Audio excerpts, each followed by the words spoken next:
وصدت السنة فليس في ذلك دليل على أنه عنده عن النبي صلى الله عليه وسلم لأن السنة قد تكون منه. د احناف لطرف امام طحاوی رحمت الله علیه قائلینو د قول اول ته چې امام مالک امام شافعی عبدالرحمن اوزاعی صاحب دي چې قائل د توقیت نه دي او استدلال یو پر روایت د عقبه بن عامر کړو وی هغه ته چې عمر ویلي چې اصبت السنه وی ګوره د دې مطلب دا ده من قول اصبت السنه فليس في ذلك دلیل تاسو په دې استدلال مکوئ دې کې دا دلیل نشته چې اعلان نو عنده عن النبي چې دا سنت ذکر کړو سنتونه مراد سنت مرفوع دي چې ستا دا عمل د نبی پاک د عمل سره موافق ولې دا استدلال مکوي لأن السنة قد تكون من خلفائه سنت چې کله ذکر کیږي سنت مرفوعه مرادي قول او فعل د نبی علی السلام او کله سنت د خلفاء مرادي قال رسول الله استشهاد تو ګورا آقا مدنی فرمایلی علیکم بسنتی تاسو باندې لازم د اتباع د سنت او زما چې اقوال افعال تقریرات دي وسنت الخلفاء الراشدین او زما د خلفاء چې هغه هدایین دي په خپل هدایت یافته دي المهدیین او باقی امت ته هدایت کون کی دي لہذا د دوی سنت ویدلت رسول الله د خلفاء راشدین او قول او عمل تم سنت ویل لکه شیخ صاحب تاسو ضابطه ویل اذا جاء الاحتمال بطلا نو چې یو احتمال دام شته چې سنتونه سنت د نبی پاک مرادي خو دویم دام شته چې سنتونه سنت د خلفاء راشدین مرادي نو ستاسو استدلال د عقبه په قول او د عمر صاحب په قول باندې نه صحیح کیږي وبه قال حدثنا به ابو اميه الى اخره عن العباد بن ساريه د عمر صاحب د قول نه به مستقل درې جوابات یو وشو دو نور له عن العباد بن ساريه رضي الله عنه عن النبي صلى الله عليه وسلم وقد قال سعيد بن المسيب لربيعه دا استشهاد ده د احناف لپاره د جواب د قائلینو د قول اول چې تاسو د عمر سے په قول عمل کوي چې اصبت السنه او وای چې په باب د مسک توقید نشتا وی سعید ابن مسیب ربیعه وی فی عروش اصابع المرأه د خزه د غتو په دیت کې یبن اخی انها سنه چې د هغه په غتو کې دیت شتا د یوې غتل ولسو خان دیت دی د لسو غتو سلو خان کاغه د خپو دی کده لاس دی او بیا ورته چې وراره دا سنت ده او دینه یرید قول زید بن ثابت او د مقصد د سنتونه د سعید ابن مسیب څو سنت معنا د صحابه او مفتی اعظم افقه الصحابه زید ابن ثابت رائے د هغه رائے د څو ویل دا استشهاد شو زمون کنه الله فقد يجوز ان يكون عمر دا دریم نمبر جواب شو ان يكون عمر راى ما قال لعقبه وهو من الخلفاء الراشدين المهديين رضي الله عنه عمر فاروق په خلفای راشدینو کې شامل ده کنه ده الله فسمى رايه ذلك سنه خپل رائے ته سنت ویلي شیخ صاحب شفیع الله شیخ صاحب دسی ویلي چې داستا عمل چې یو جمعه کې د موزه نه دی وستي مسد کړي زما د رائے موافق ولې ته چې په کمره لار مدینه ته راغلی وبنوي تیمم وکاو نو تیمم په خپل اسم نه کېږي نو د موضوع وستو ته څه ضرورت الله مع انه قد جاءت الاثار المتواتره عن رسول الله صلى الله عليه وسلم في ذلك بتوقيت ګوره او زمون د احناف دلایل په څه باندې په توقیت باندې چې مسافر د پر درش په درې ورځې دي او د مقیم د پر ټایم مقرر د یوش په ورځ دغه دعوه چې موږ ثابتو د دې لپاره به مرفوع روایتونه راوړو احناف الدلائل مرفوع روایات په توقید د مسکه تقریبا د و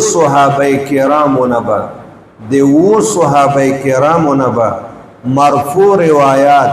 امام طحاوی په 22 سندونو سره بیان کی چې هغه نه په عبارت النص سره په صراحت سره او په صحت سره توقید د مس معلومیږي نه به څه احتمال پکې وي نه به څه خفا پکې وي نه به څه شک شوبه پکې مرفوع روایت وای بخلاف ما جاء به حديث ربيع بن عمارة فمما روي عنه في ذلك وبه قال ما حدثنا حسين بن نصر إلى آخره عن علي رضي الله عنه قال جعل رسول الله صلى الله عليه وسلم 3 أيام ولياليهن للمسافر. رشتیا وایا دلته جمهور استدلال په عبارت النص کړه کنه ده کړه او په صحت او صراحت سره ثابته توقید ده کنه ده د مسافر درش په دروازه د مقیم یوش په ورزل يعني المسح على الخفين. قال حدثنا روح بن الفرج الى اخره عن شريح بن هانئ قال رايت عليا فسالته عن المسح على الخفين فقال كنا نؤمر اذا كنا سفرا ان من تبع د نبی پاک له طرفه حکم کېده چې کله به موږ مسافر چې درش په دروازه مسح کوي او چې مقیم یوش په ورځ کا سفر کې له مشقت ډیری بار بار وستل تکلیف یل. وبه قال حدثنا ربيع المؤذن الى اخره عن شريح بن هانئ قال اتيت عائشه فقلت يا ام المؤمنين ما ترين في المسح على الخفين فقالت وای من ورته ویل چې یم وره په باب د مسح على الخفين کې تاسو فتوا سره تاسو څه وایي د کې توقید تعدید دی وخت شته کنهشتا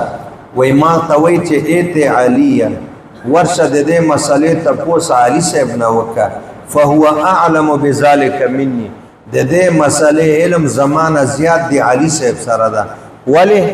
علی صاحب په حضر او په سفر کې د رسول الله علیه السلام سره وانا كان يسافر مع رسول الله صلى الله عليه وسلم فسألته فقال كنا إذا كنا سفرا مع رسول الله صلى الله عليه وسلم أمرنا ألا ننزع خفافنا 3 أيام و3 ليال. وبه قال حدثنا يونس الى اخره عن خزيمة بن ثابت رضي الله عنه عن النبي صلى الله عليه وسلم دیو صحابهونه په 22 سندونو مرفوع روایت په توقید باندې انه جعل المسح على الخفين للمسافر 3 أيام ولياليهن وللمقيم يوما وليلة قال ولو اذنب له السائل في مسألته لزاده. خزیمه کورنا نور تپوس کړه چې اته ورځې نه رسول الله به جوابات د خزیمه دا فهم ته نه کوي چې یار دغه دریو پورې تپوس کړم دا درې جایز د زیات نه او پورې چې ورته ویلي دي نو دا معنا ده چې بس او بیا پورې کوا موزه مو واسه معنا د نبی پاک مطلوب دا چې دا مسال الخفین حکم دا موقت نه ده مؤبد ده یعنی د سینه ده چې دی یوې میاشتې دی او کال لپاره ده بلکې دا تر قیامت پورې ده سړی حاله. وبه قال حدثنا ربيع المؤذن الى اخره قال حدثنا سفيان وجرير عن منصور فذكر باسناده مثله الا انه قال ولو استزدناه لزادنا. قال حدثنا ابن مرزوق الى اخره عن خزيمة رضي الله عنه عن النبي صلى الله عليه وسلم مثله الا کمن ورته ویلې چې لسره یو لسره مسو قال چاوک اوس یو سړی یو میاشم مسه کولای شي مسلسل جوبنه او تیمم کې مو باسه کنه کوا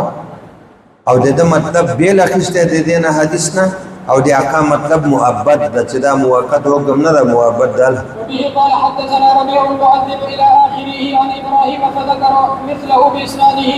وبه قال حدثنا ابو بكرة الى اخره عن ابراهيم فذكر باسناده مثله. وبه قال حدثنا ابو بكرة الى اخره عن ابراهيم فذكر باسناده مثله. وبه قال حدثنا سليمان بن شعيب قال حدثنا الخشيب قال حدثنا همام. وبه قال حدثنا ابن ابي داود قال حدثنا هدبة قال حدثنا همام عن قتادة الى اخره عن خزيمة رضي الله عنه انه شهد ان النبي صلى الله عليه وسلم وې زه په دې باندې گوایم چې تر وو ورځو پورې ما ته پوښتنه رسول الله ویل چې او جایز ده. وبه قال حدثنا محمد بن خزيمة الى اخره عن خزيمة رضي الله عنه عن النبي صلى الله عليه وسلم مثله. وبه قال حدثنا ابن خزيمة الى اخره عن ابراهيم باسناده مثله. وبه قال حدثنا ابي داود الى اخره قال إلى آخره عن عبد الله بن مسعود رضي الله عنه قال كنت جالسا عند النبي صلى الله عليه وسلم فجاء رجل من مراد یو قبیله واغین یو سړی راغل يقال له صفوان بن حسان فقال يا رسول الله إني أسافر بين مكة والمدينة فأفتني عن من د مکه او مدینه منځ کې سفر وکاو فافتني عن المسح على الخفين د خف مسح على الخفين په حواله ما ته فتوا راکړه دې کې توقید شته کنه څو ورځې وکاو فقال 3 ايام للمسافر ويوم وليله عليك 3 اطلاق د څلورو نزيات کم باندې کېدې شي دا خو د خاص تکن او خاص ته څه ویل دي چې وجوب العمل به قطعا و یقینا دا احتمال د بیان هم نه لکونی بینا بنفسه او مقیم یوما له وبه قال حدثنا يونس الى اخره عن زر قال اتيت صفوان بن عسان فقلت حق في نفسي او في صدري المسح على الخفين د مسح على الخفين په حواله زما پس زړه کې څه شک ده بعد الغایت والبول فهل سمعت من رسول الله في ذلك شيء چې سړی تقاضې نه راشي بیا به هم کوي په دې حواله د رسول الله نه څه اورېدلي ویو کنه كنا سفرا او مسافرین امرنا الا ننزع امرنا مونږ ته حکم کو چې میو باسي درش په د ورځې دلته لږ تقدیم او تاخير وکي اوس لاندې عبارت ټول ګورئ امر الا ننزع خفافنا 3 ايام ولياليهن مونږ ته حکم وکړي چې درش په د ورځې مو باسي من غائتن دی غټه تقاضې دی وجنه و بولن دی وړي کوړې بولې غټه تقاضا مو واسي مسح کوي الا من جنابتنا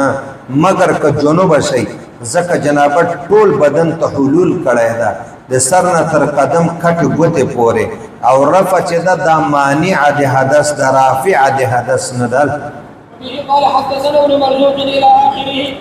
عن عاصم فذكر مثله بإسناده وبه قال حدثنا ابن خزيمة إلى آخره عن عاصم بن بهدلة فذكر بإسناده مثله وبه قال حدثنا ابن مرزوق إلى آخره قال حدثنا أبو الغريب عبيد الله بن خليفة عن صفوان بن عسان رضي الله عنه قال بعثني رسول الله صلى الله عليه وسلم في سرية فقال للمسافر 3 وللمقيم يوم وليلة مسحا على الخفين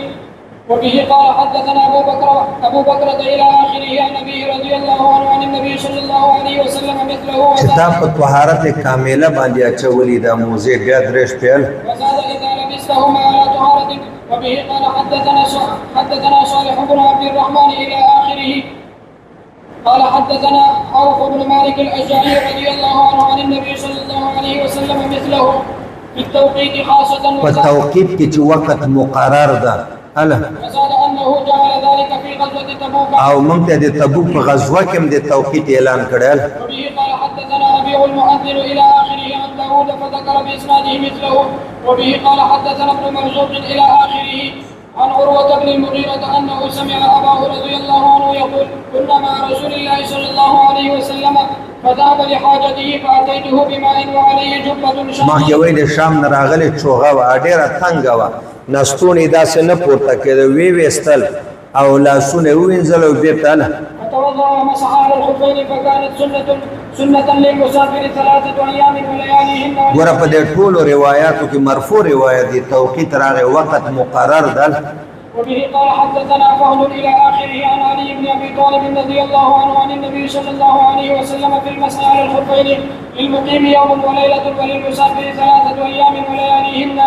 فهذه الآثار قد تواترت عن رسول الله پدې او صحابهونو چې کوم آثار مرویه مرفوعه نقل شول په باب د تحدید او توقید د وخت کې په باب د مسح کې د مسافر مقیم د پاره فليس ينبغي لاحد در امام طحاوی کول ده د هیڅ چا لپاره مناسب نه ده ان يترك بمثل هذه الاثار المتواتره چې دا مرفوع روایتونه دي پریدي الى مثل حدیث ابي ابن عماره ابي ابن عماره دا موقوف روایت ده موقوف روایت باندې د عمل وکي او مرفوع روایتونه هیڅ کی